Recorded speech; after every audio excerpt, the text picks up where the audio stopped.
Namo Sang Hyang Adi Budaya, Namo Buddhaya, salam sejahtera untuk kita semua. Bapak, Ibu, dan saudara-saudari sedharma yang berbahagia, semoga Anda senantiasa dalam kondisi sehat dan bahagia, dan semoga segala aktivitas yang Anda jalankan dapat berjalan dengan baik dan lancar, dan semoga segala harapan, segala cita-cita yang Anda miliki dapat tercapai adanya. Bapak, Ibu, dan Saudara, pada kesempatan hari ini saya ingin berbagi tentang pentingnya rasa syukur di dalam kehidupan kita. Tentu kita sangat menyadari bahwa kelahiran kita sebagai manusia bukanlah hal yang mudah, sungguh sulit. Menjalani kehidupan sebagai manusia juga sungguh sulit. Tetapi pada kenyataannya, pada faktanya, di dalam kehidupan saat ini kita mampu terlahir sebagai manusia yang dikatakan oleh Guru Buddha sungguh sulit. Kita juga sedang menjalankan proses kehidupan sebagai manusia yang juga dikatakan sungguh sulit. Memang tidak mudah menjalankan kehidupan kita sebagai manusia, di mana ada pikiran yang terus meloncat ke sana dan kemari. Ada panca indera yang juga kita miliki, dapat melihat, mendengar, merasakan, mencium, ya. Dan hal ini tentunya membuat kita terkadang menjadi terlena, melihat hal yang indah, melihat hal yang cantik, melihat hal-hal yang bagus, begitu menarik, membuat kita menimbulkan keinginan yang berlebih. Ketika kita menimbulkan keinginan yang berlebih, ada rasa untuk memiliki. Ketika ada rasa untuk memiliki dan kita mampu untuk memilikinya, lantas kita melekatinya. Ada timbul kemelekatan. Dan ketika kita tidak mampu menyadari bahwa segala sesuatu yang terkondisi di dalam kehidupan ini adalah mengalami proses perubahan, atas apa yang kita miliki akan terjadi perubahan. Mungkin rusak, mungkin mengalami kematian, mungkin sakit dan sebagainya. Lantas kita tidak bisa menerima hal itu, kita akan mengalami penderitaan atau ketidakpuasan. Nah, dengan demikian hendaknya kita mampu belajar sedikit demi sedikit untuk mulai mensyukuri kehidupan kita ini.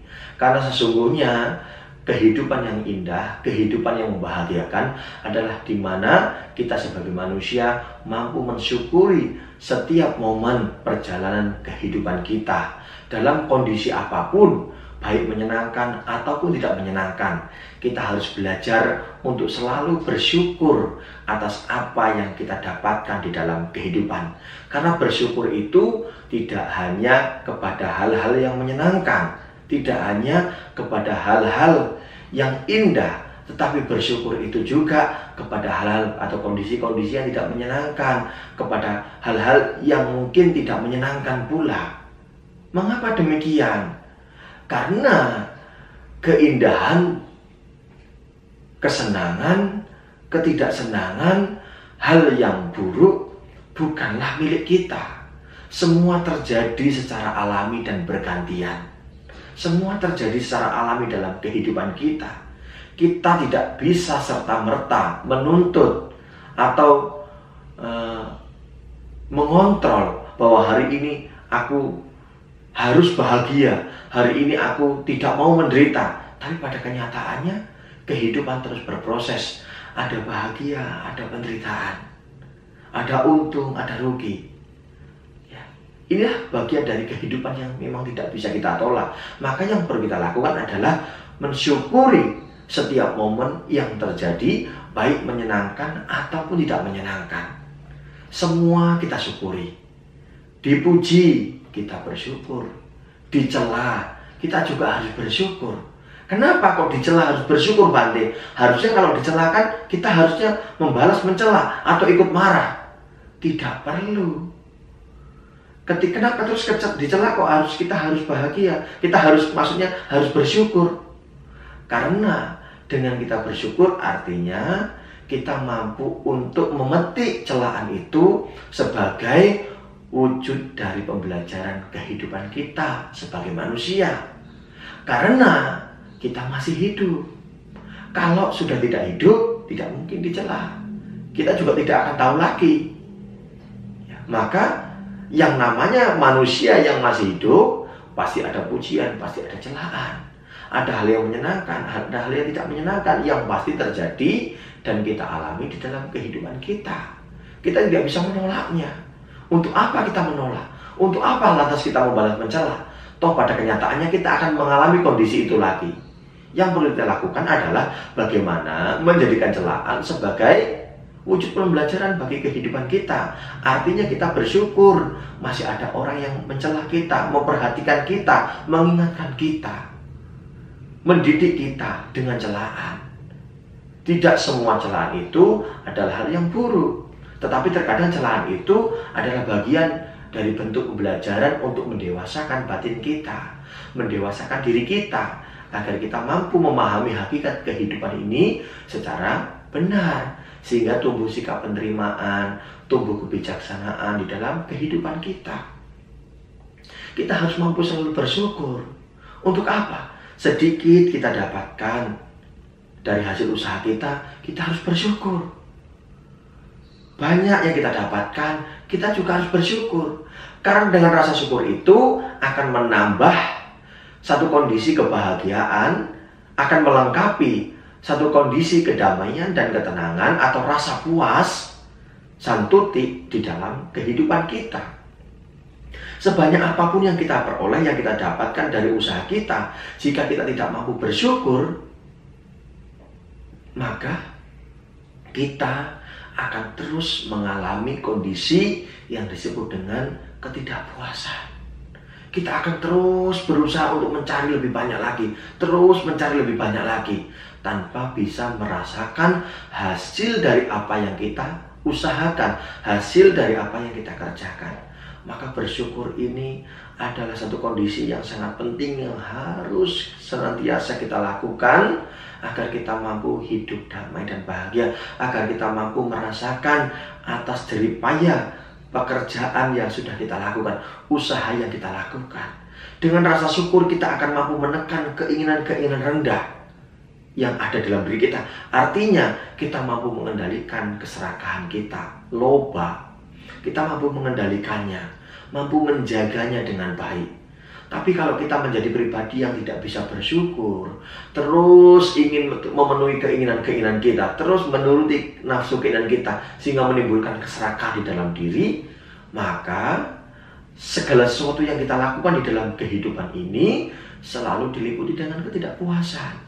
Artinya, ketika kehidupan kita selalu diliputi dari keinginan-keinginan yang rendah, ketidakpuasan yang terus menggelora, maka kita akan selalu menjadi manusia yang hidup dalam ketidaktenangan, yang hidup di dalam kegelisahan, yang hidup di dalam ketidakpuasan.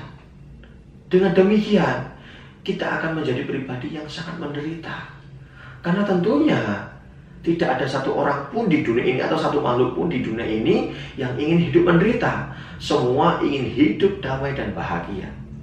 Tetapi pada kenyataannya masih banyak di antara kita yang mengalami penderitaan, bahkan ada yang frustasi, bahkan ada yang mengalami stres, bahkan ada yang sudah putus asa, ingin mengakhiri hidupnya.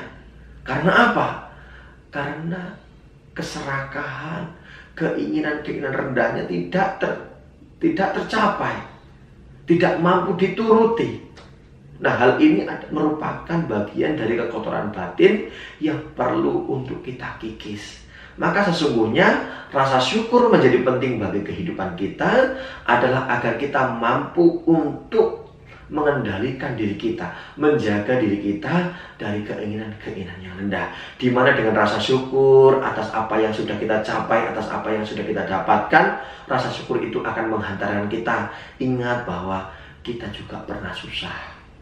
Ingat bahwa kita juga harus melakukan kebaikan, sehingga kita mampu menyisihkan sedikit atas hasil yang sudah kita dapatkan untuk membantu orang lain.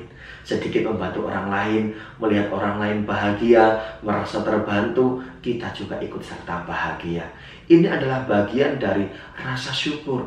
Wujud rasa syukur sesungguhnya di mana akan menjadikan diri kita selain menjadi pribadi yang bahagia dan mampu merasakan atas jeripaya yang kita lakukan, kita juga mampu menjadi pribadi yang sangat dermawan. Karena memiliki rasa syukur. Ingat, hidup ini tidak pasti, tetapi kematian itu pasti. Kematian itu pasti. Semua yang kita cari, semua yang kita kumpulkan, suatu saat akan kita tinggalkan. Tidak akan kita bawa. Maka gunakanlah, manfaatkanlah dengan sebaik mungkin atas apa yang sudah Anda miliki, atas apa yang sudah Anda dapatkan, atas apa yang sudah Anda kerjakan di dalam kehidupan ini, untuk menopang kehidupan Anda menjadi manusia-manusia yang bahagia, menjadi manusia-manusia yang bermakna, yang berarti di dalam kehidupan ini. Dengan demikian, Anda akan benar-benar merasakan, oh ini toh kehidupan yang sesungguhnya. Oh ini toh pentingnya melakukan perbuatan baik di dalam kehidupan ini. Ini toh yang disebut dengan manusia yang seutuhnya. Kalau di dalam Dhamma, 4 jenis manusia adalah manusia atau manusia. Artinya adalah seseorang yang memiliki kadar kusala yang tinggi. Ia ingat tentang kebaikan, ia tahu, mengerti, paham tentang perbuatan baik. Ia juga menyadari, memiliki rasa malu untuk berbuat jahat dan takut akan akibat perbuatan jahat. Sehingga ia mampu benar-benar menjadi manusia seutuhnya. Untuk itu, marilah kita belajar untuk sedikit demi sedikit belajar untuk bersyukur. Bersyukur dan bersyukur. Dengan kita mampu bersyukur, hidup kita akan menjadi semakin tenang. Dengan kita mampu bersyukur, selain tenang, kita juga akan merasakan kedamaian dan kebahagiaan di dalam kehidupan kita. Kalau kita menjadi bahagia, pribadi ini menjadi damai, maka orang-orang di sekitar kita, mungkin kalau Bapak Ibu dengan istrinya, istri akan ikut damai dan bahagia.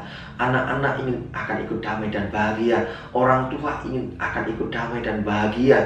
Mungkin mertua juga ingin ikut damai dan bahagia. Dan semua orang di sekitar kita juga akan ikut damai dan bahagia. Tentu hal ini akan benar-benar memberikan dampak yang sangat positif di dalam kehidupan kita untuk menjadi pribadi yang semakin lebih baik. Maka mari kita bersama-sama belajar untuk menjadi pribadi-pribadi yang pandai untuk mengungkapkan rasa syukur di dalam kehidupan kita sebagai manusia. Terima kasih, selamat beraktivitas. Namo Buddhaya.